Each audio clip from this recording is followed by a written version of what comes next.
अनियमित कर्मचारियों के लिए बड़ी राहत की खबर है। अब इन्हें भी नियमित कर्मचारियों की तरह हर महीने की 1 तारीख को वेतन मिल सकेगा। वित्त विभाग ने क्लेम जनरेशन की प्रक्रिया को ऑटोमेटिक कर दिया है, जिससे वेतन भुगतान में होने वाली देरी खत्म होगी। नई व्यवस्था पूरी तरह ऑनलाइन प्रोसीजर पर आधारित है, जिससे समय की बचत के साथ-साथ डेटा फीड करने का काम भी आसान हो जाएगा। इंदौर ट्रेजरी विभाग की अधिकारी मोनिका सोनी कटारे ने बताया कि फाइनेंस डिपार्टमेंट ने वेतन भुगतान प्रक्रिया में बदलाव करते हुए सभी संबंधित अधिकारियों को निर्देश दिए हैं कि वे अपने-अपने कार्यालयों में कार्यरत नॉन रेगुलर कर्मचारियों की जानकारी 19 तारीख तक पोर्टल पर अपडेट कर दें।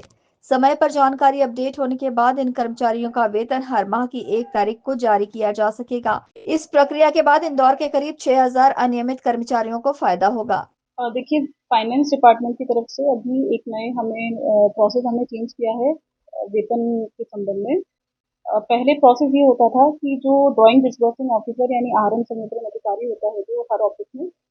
डीडीओ पहले बिल के लिए क्लेम जनरेशन की प्रोसेस करता है अपने लॉगिन से, और उसमें अपने अंतर्गत जितने भी अधिकारी कर्मचारी हैं जिनकी तनख्वाह हमें निकालनी है, उनका डाटा फीड करके और वो क्लेम जनरेशन होता था भोपाल, मतलब डीटीए वो क्लेम जनरेशन जाता था, और वो जनरेटेड क्लेम वहाँ से विद इन 24 आवर शेड्यूलर के अकॉर्डिंग अप्रूव होता था, यानी नेक्स्ट डे वो वापस डीडीओ के पास अप्रूव होकर आता था। उसके बाद डीडीओ बिल जनरेट करता है उस क्लेम के साथ जितने भी डॉक्यूमेंट्स हैं, स्वीकृति आदेश है और दूसरी चीजें हैं, वो वेतन देयक में लगाता है, और उसके बाद ट्रेजरी में बिल आता है और ट्रेजरी उसको पास करती है। अभी जो प्रक्रिया चेंज हुई है उसमें क्लेम जनरेशन वाला जो प्रोसेस है वो ऑटोमेटिक हो गया है। हर महीने की 19 तारीख तक हमने डीडीओ को टाइम दिया है कि वो 18-19 तारीख तक अपना पूरा डाटा जो है एम्प्लॉइज का वो सेव कर ले, और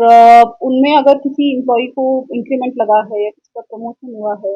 किसी का कोई वेतन निर्धारण हुआ है, तो वो डाटा उसको अकॉर्डिंगली अपडेट करना होगा, और आईएफएमआई जो है वो डाटा ऑटोमेटिक फेच करेगा और ऑटोमेटिक जो है क्लेम आपका अप्रूव हो जाएगा। इससे फायदा सबसे बड़ा ये होगा कि जिन अधिकारियों के पास समय का अभाव होता है या समय पर सैलरी नहीं लगा पाते हैं, तो हमारे पास कई सारे ऐसे केसेस आते हैं जिसमें रेगुलर एम्प्लॉयज की तो सैलरी हम 25 से 30 तारीख 31 तारीख तक के निर्देश होते हैं, तो डीडीओज वेतन देयक जो है वो टाइम पे लगा देते हैं, और हम लोग मोस्टली मतलब 90-95% 1 तारीख को तनख्वाह जो है वो जिले की उनके संबंधित कर्मचारी अधिकारियों के खाते में आ जाती है। लेकिन जो नॉन रेगुलर एम्प्लॉयज होते हैं उनकी तनख्वाह वो ज्यादातर 2 से 3 तारीख या 8-10 तारीख तक ही लगाते हैं,